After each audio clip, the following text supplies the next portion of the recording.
She patched a jacket for a boy, never imagining it would return in a crowded hall.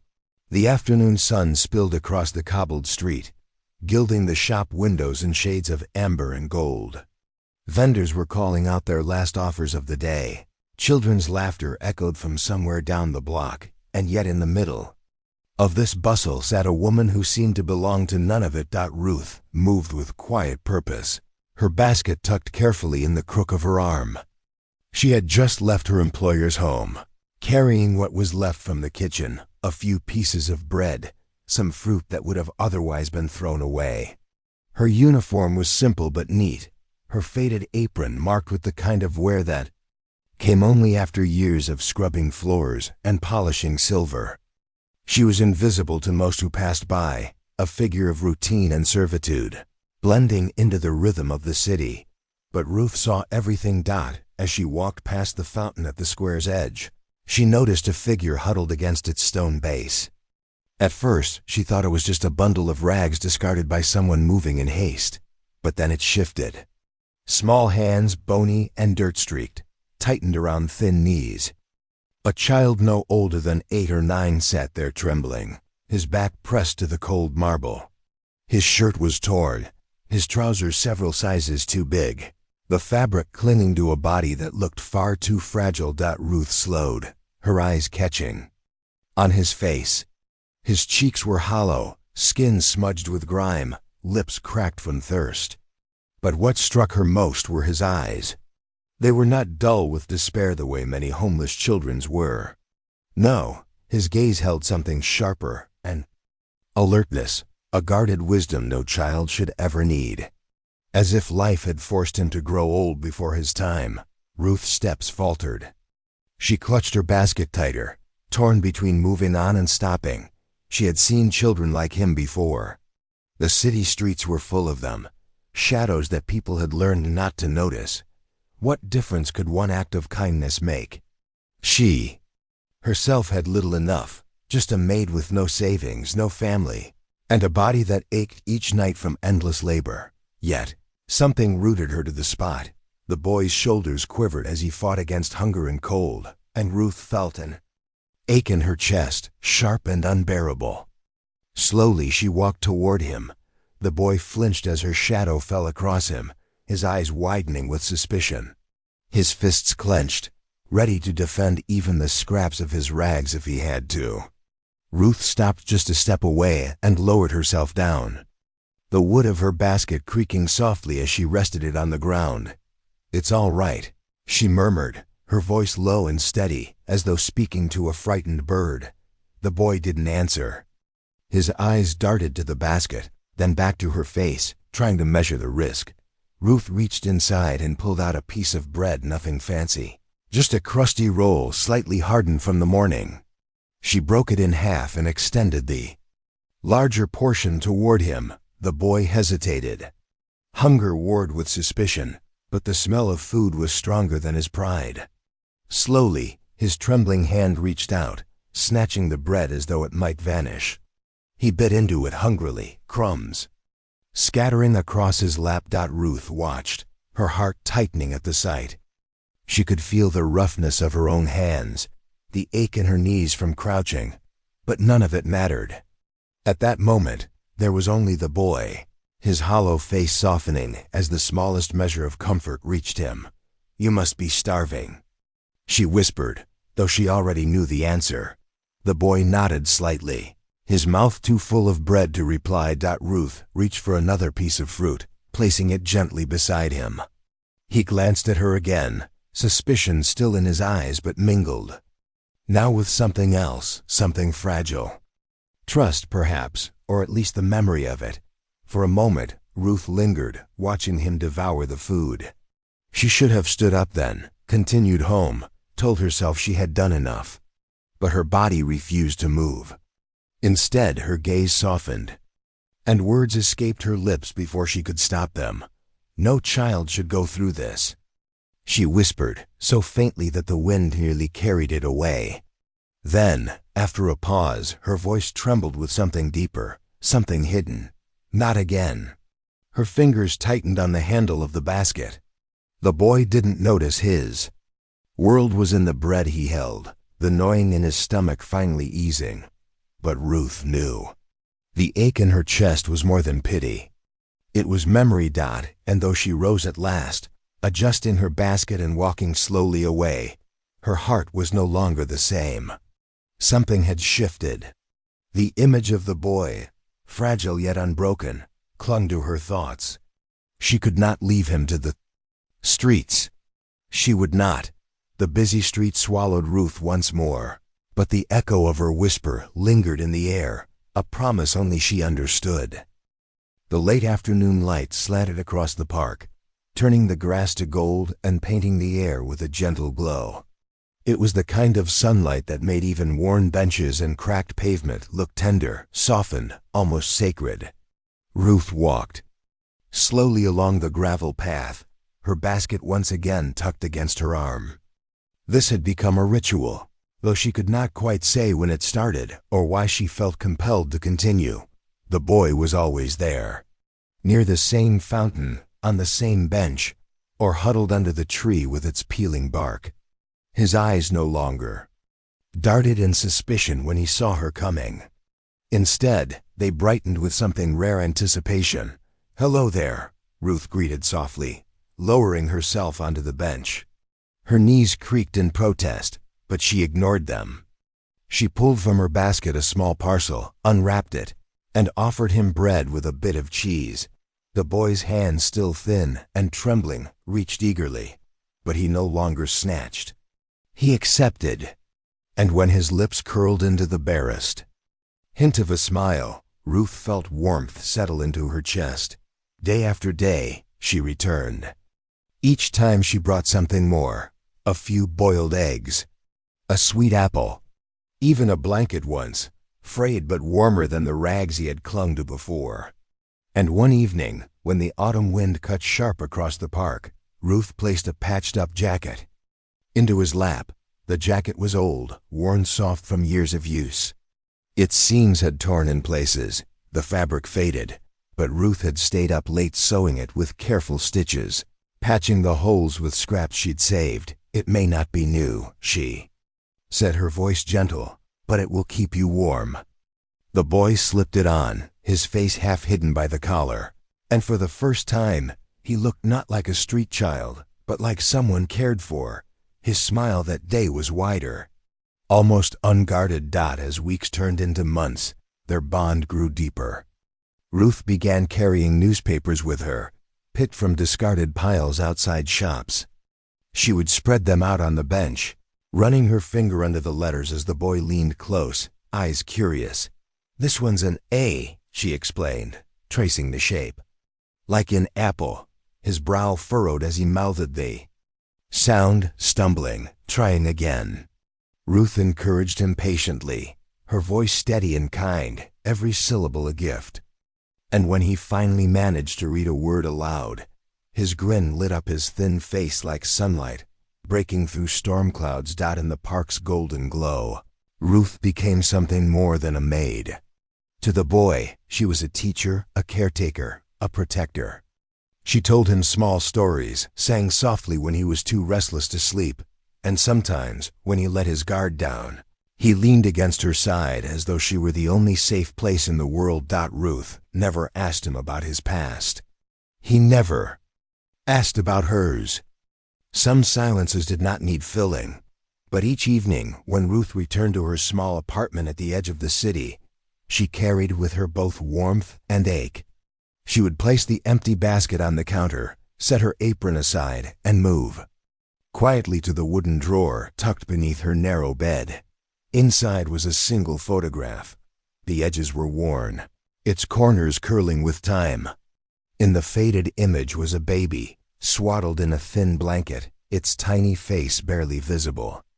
Ruth would sit on the bed, her calloused fingers brushing gently across the image, as though afraid the fragile paper might crumble under her touch. Her eyes lingered on the child's face, her breath catching in her throat, memories pressed at her chest, memories she never spoke aloud. Then, with a sigh that trembled with both sorrow and resolve, she would slide the photo back into the drawer, closing it carefully as if sealing away a part of her soul. And when she lay down to sleep, the boy's smile returned to her mind. The way he had leaned against her shoulder, the way he had read out the word home from a torn piece of newspaper, her whisper from that first day, still echoed in her heart. No child should go through this, not again. Ruth closed her eyes, clutching her pillow as though it might steady her against the weight of both past and present. And so, each new day, she rose, dressed in her simple uniform, and carried her basket back to the park. Because somewhere between golden sunlight and quiet evenings, Ruth had found something she thought she'd lost long ago: purpose. A bond had formed, delicate but unbreakable. And though no one else saw it, Ruth knew. This was no ordinary kindness. This was the beginning of something that would change both of their lives forever. The park was unusually quiet that afternoon. The usual chatter of children playing and the hum of vendors were absent, as though the air itself was holding its breath. Ruth sat on the worn bench, her basket resting beside her. The boy sat close, clutching a scrap of paper where he had been sketching with a stub of pencil she had found for him days ago. His drawing was crude, but the lines were tender. Two figures side by side, one tall with an apron, the other small in a patched jacket. Beneath them, in shaky letters, he had written, "Me and Ruth." Her heart ached with both pride and sorrow. "Look," he said, his voice soft but proud. "It's us." Ruth smiled, her eyes moist. "Yes, it is, darling. That's us." The golden sunlight washed over them, but the peace was fragile. A shadow fell across the gravel path, and Ruth's chest tightened as she noticed the two figures approaching. They were men in plain uniforms, their steps heavy with authority. A third followed, a woman with a clipboard, her expression stiff and businesslike. The boy stiffened, sensing the change before anyone spoke. His small hand instinctively clutched Ruth's apron. "Ma'am," one of the men said, his voice firm but not unkind. "This child has been reported. He cannot remain here on the streets. He must be placed in the orphanage." Ruth's stomach dropped, the world tilting around her. Her hands trembled, but she pulled the boy closer, as though her embrace could shield him from the inevitability pressing in. "No," the boy cried, his thin voice cracking with fear. "Please don't take me. I'm not alone, I have her." His arm shot upward, pointing to Ruth, his small fingers digging into her sleeve. Tears burned at the corners of her eyes. She wanted to scream, to argue, to plead that the boy was hers in all but blood, but the words caught in her throat. She was only a maid, no papers, no legal claim, nothing the authorities would recognize. The woman with the clipboard stepped forward. "Ma'am, you must let go. It's the law." The boy began to thrash, sobs tearing from him like wounds. "Ruth, Ruth, don't let them take me." His arms reached out desperately, clawing at the air as the men pulled him away. Ruth's face drained of color. Her lips trembled as though the weight of all her years pressed down at once. She stepped forward, her hands shaking, and whispered through the storm of cries, "Be brave. Remember what I taught you."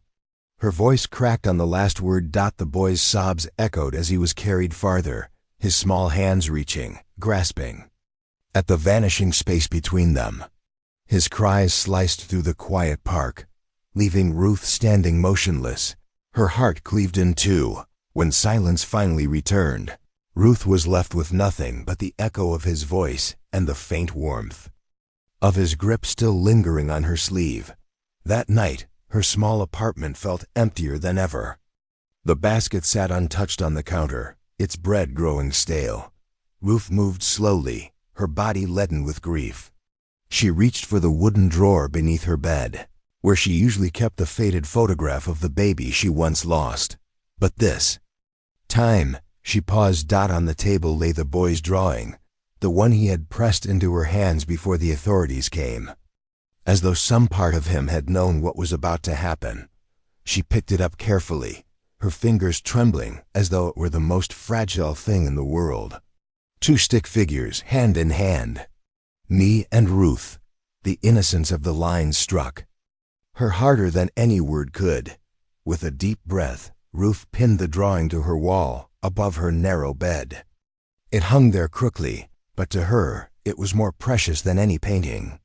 She sat on the edge of the mattress, staring at it, the silence of the room broken only by her soft, uneven breaths.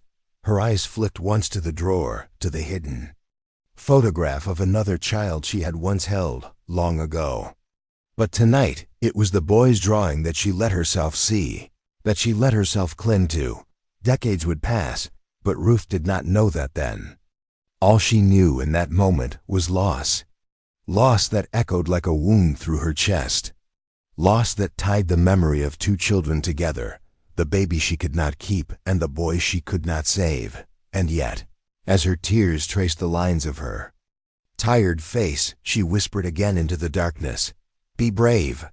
Not just to the boy, wherever he was, but to herself.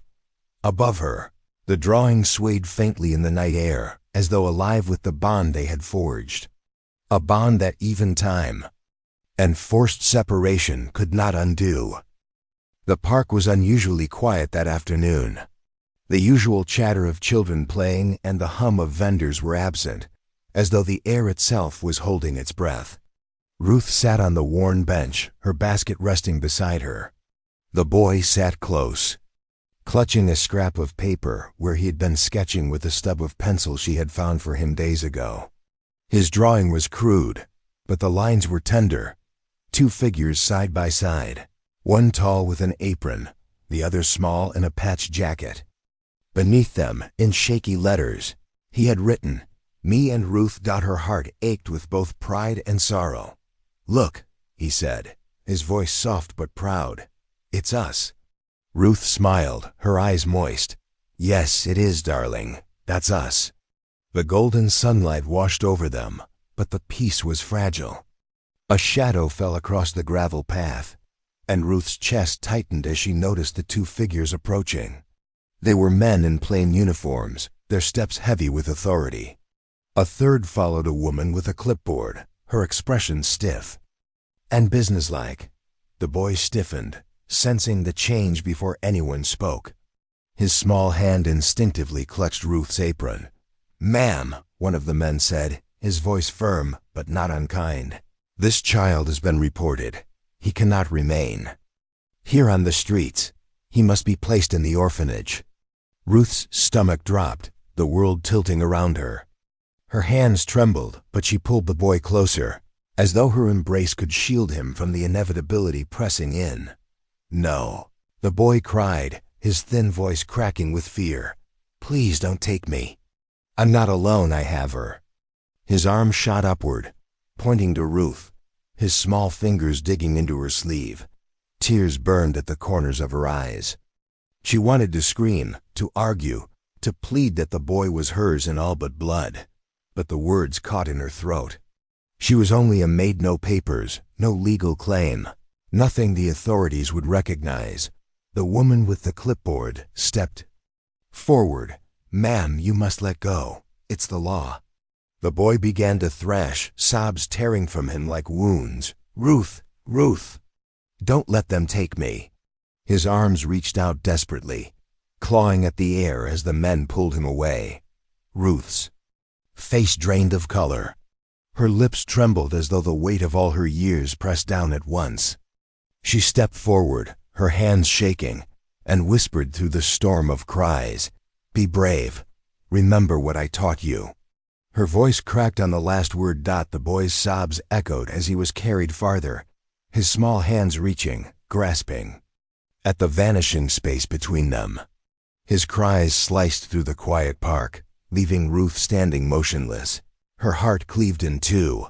When silence finally returned, Ruth was left with nothing but the echo of his voice and the faint warmth of his grip still lingering on her sleeve. That night, her small apartment felt emptier than ever. The basket sat untouched on the counter, its bread growing stale. Ruth moved slowly, her body leaden with grief. She reached for the wooden drawer beneath her bed, where she usually kept the faded photograph of the baby she once lost.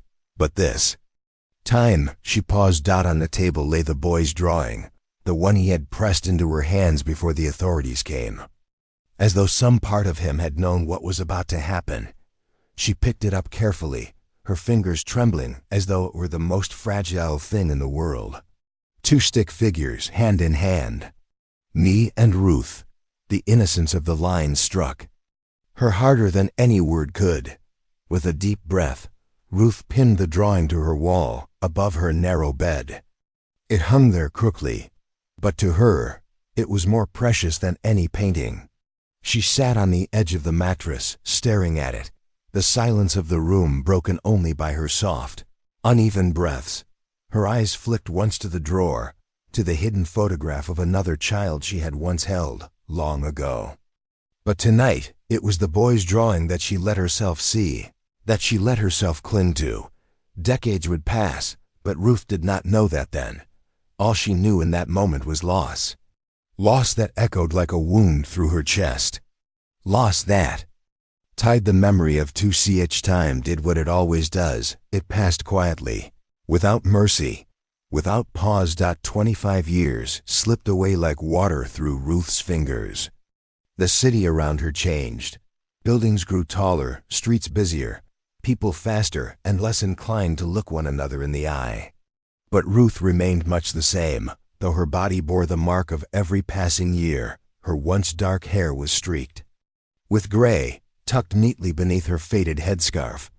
Her back had bent from decades of scrubbing floors, lifting laundry, polishing staircases. Each evening she returned to her small apartment, her body weary, but her spirit still anchored by something unseen. Her life was modest. She never climbed ladders of wealth or status. She had no family to fill the silence of her rooms. And yet, there was a quiet dignity in the way she lived, never complaining, never demanding, always doing her work with steady hands. The walls of her apartment were bare. No paintings, no decorations, no signs of vanity. Except for one thing, on the wall above her narrow bed, in a spot where her eyes would fall each morning and each night, hung a fragile piece of paper. A child's drawing, its edges yellowed with age, the pencil lines faded but still clear. Two figures side by side, one small, one taller, hand in hand. Beneath them, written in shaky letters, the words, "Me and Ruth." It had hung there for 25 years. Through cold winters, blistering summers, days of quiet routine and nights of restless memory. Sometimes, after long shifts when her bones screamed with exhaustion, she would sit on the edge of her bed and stare at it. The drawing never failed to soften her face, to stir something in her chest that neither time nor silence could erase. The boy's cries from that day still haunted her dreams. His small arms reaching for her, his voice breaking as the men carried him away. She never knew where he had gone, whether the orphanage treated him kindly, or whether life hardened him, as it so often did to children without champions. She told herself she had done what she could, but the ache never left. And so, Ruth lived with memory as her closest companion. It was an ordinary evening when the extraordinary arrived. She had just returned from work, her apron damp, her shoes carrying the dust of long corridors and marble floors she had polished until they gleamed. As she bent to unlock her apartment door, something caught her eye, an envelope lying flat against the floor, slipped carefully under the crack. Ruth frowned, lifting it with cautious fingers. Her name was written neatly on the front, in a hand she did not recognize. The paper was thick, official-looking, far finer than anything that had ever been meant for her. Inside, folded crisply, was a formal invitation. She read it once, then twice, her lips moving silently over the words. It spoke of a public event, a grand gathering to honor the opening of something significant, though her eyes blurred over the details, caught instead by what had been tucked inside. Her breath caught. It was the drawing, the same lines, the same crude shapes of two figures hand in hand, the same wobbly letters that had once made her smile through tears. She lifted it carefully, as though it might crumble in her trembling fingers. For a dizzying moment, she thought it had somehow fallen from her own wall. But no, her cherished copy was still there, hanging just above her bed, undisturbed. Was his, the one she had returned to him all those years ago, pressed into his hand before the men carried him away. The one she thought had been lost to time. Her knees weakened, and she sank onto the chair by the door, the envelope slipping to the floor. Her heart pounded, wild and unsteady. Questions collided in her mind. How, after all these years, had this found its way back to her? Who had kept it safe? Who had remembered her? She turned the invitation over again, her vision blurring with unshed tears. It named a date, a time, a location in the Grand Hall downtown. She was invited, not just as a guest, but as someone meant to be there. Ruth pressed the drawing to her chest, her lips trembling.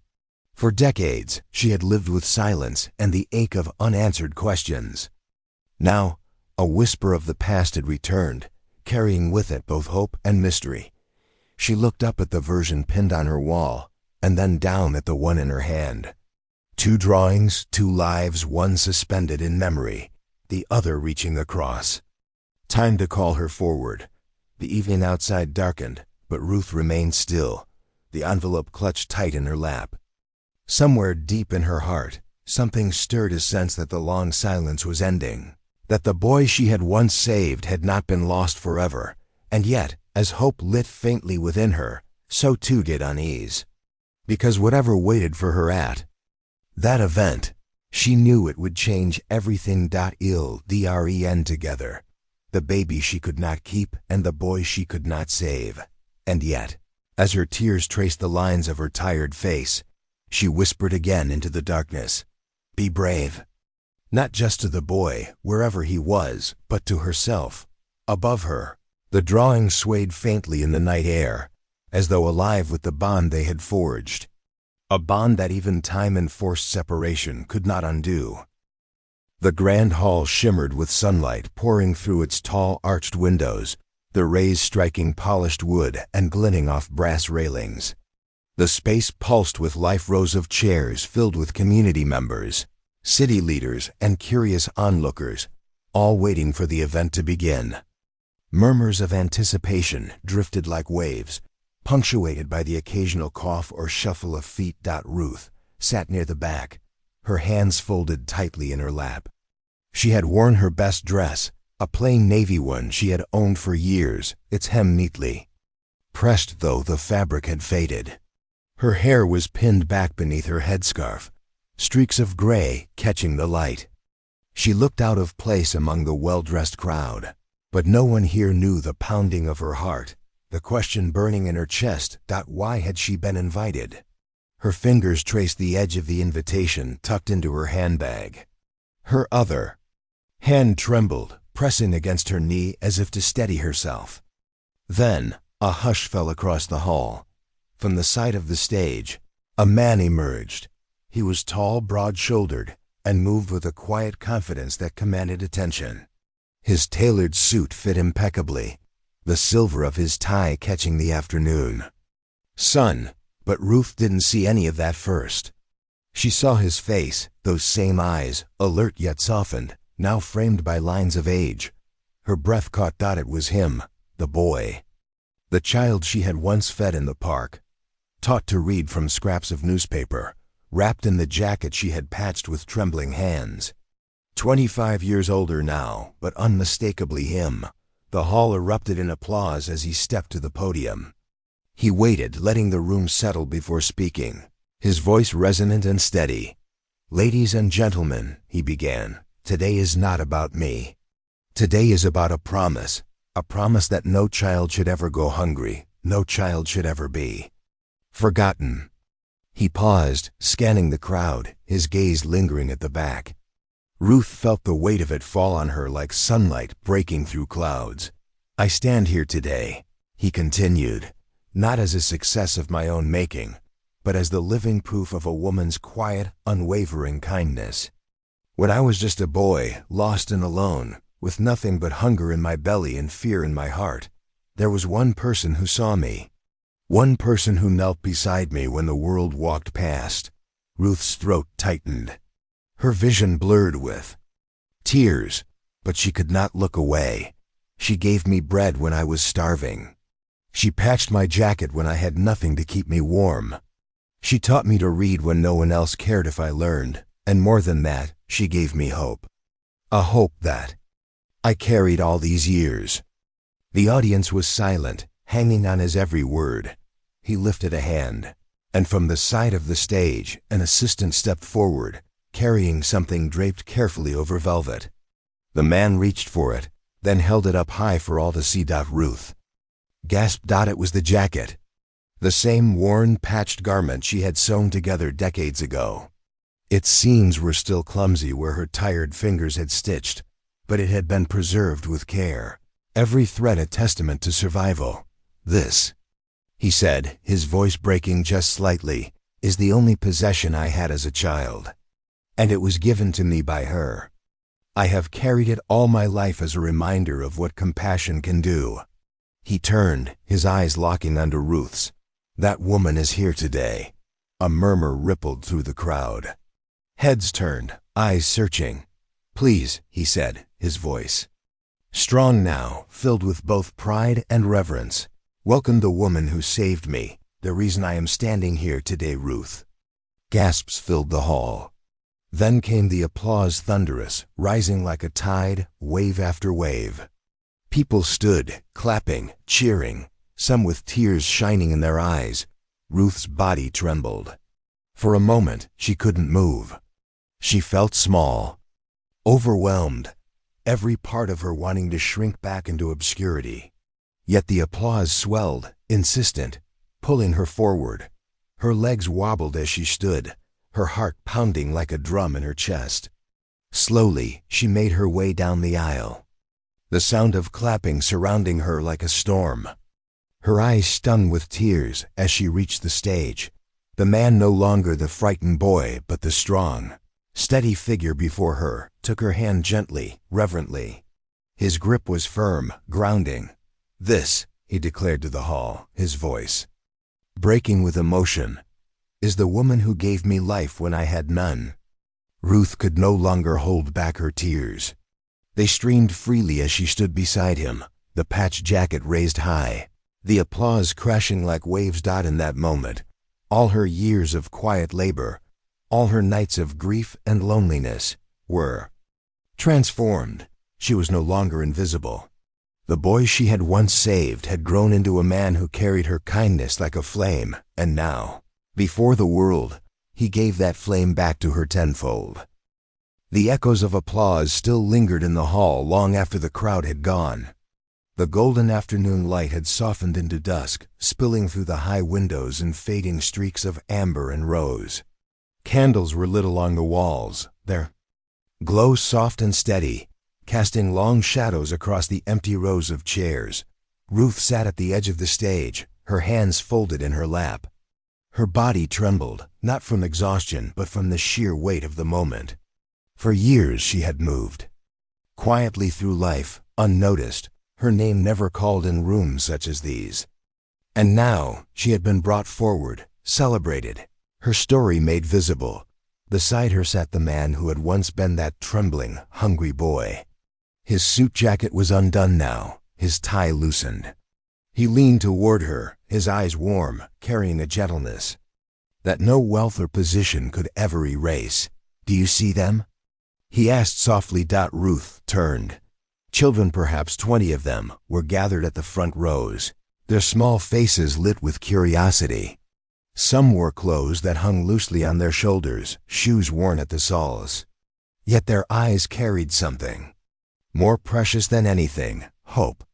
They had been brought here to witness the foundation's birth, a promise that their lives would be different. "They will never know the hunger I knew," the man said, his voice steady. "And that is because of you." Ruth's lips trembled. She shook her head, her eyes wet. "No, child, it was only a loaf of bread, a patched jacket, a little time." But he smiled, the kind of smile that reached all the way to the soul. "It was everything." You gave me dignity when I had none. You believed I was worth saving. That belief carried me through every storm." Ruth turned her gaze back to the children. One little girl caught her eye, a thin child with curly hair and bare feet, her small hands clutching the edge of the chair. The girl smiled shyly at Ruth, and in that simple gesture, Ruth felt her heart crack wide open. She remembered the countless nights she had wondered about the boy, where he had gone, if he had survived, if the world had swallowed him whole. She remembered the drawing still taped to her wall, the fragile piece of paper she had kept like a prayer. And now here he was, living proof that kindness was never wasted. The man reached into a small leather folder and pulled out a piece of paper. He handed it to Ruth. Her hands shook as she unfolded it. It was a blueprint, carefully drawn, labeled in neat handwriting. A large building, open courtyards, rows of rooms. At the bottom, in bold letters, it read, "The Ruth Foundation for Children." Her breath caught. Her vision blurred. She pressed a hand to her chest, as if to steady her racing heart. "This is only the beginning," he said quietly. "Every child who walks through those doors will know safety, food, and love. And they will know your name, Ruth, because you are proof that true greatness does not come from wealth or status, but from compassion and the courage to care for those the world forgets." Tears streamed down her cheeks. She tried to form words, but none came. Instead, she reached out and clasped his hand, her thin fingers trembling against his strong, steady grip. The children began to gather around them, one by one, drawn by the warmth of the moment. Small hands tugged at Ruth's skirt, others leaned close as though sensing she was safe. Soon, she was surrounded by children who would never have to sleep hungry in alleyways, never have to beg for scraps of bread, never be invisible. She looked at them, their faces glowing in the candlelight, and whispered, almost to herself, "No child should go through this. Not again." The boy she had once saved, now a man, now a leader, nodded. "And now, because of you, they won't." The hall fell into a gentle silence. Outside, the city buzzed with its ordinary rhythms, but here inside, time seemed to pause. An old woman, once overlooked, and a man once abandoned, sat side by side, surrounded by children whose futures were about to change. For Ruth, there was no greater honor. For the children, there was no greater gift.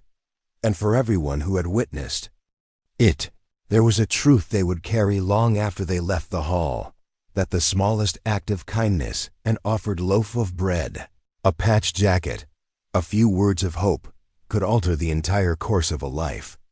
That compassion could ripple outward through decades, turning despair into legacy, loneliness into community.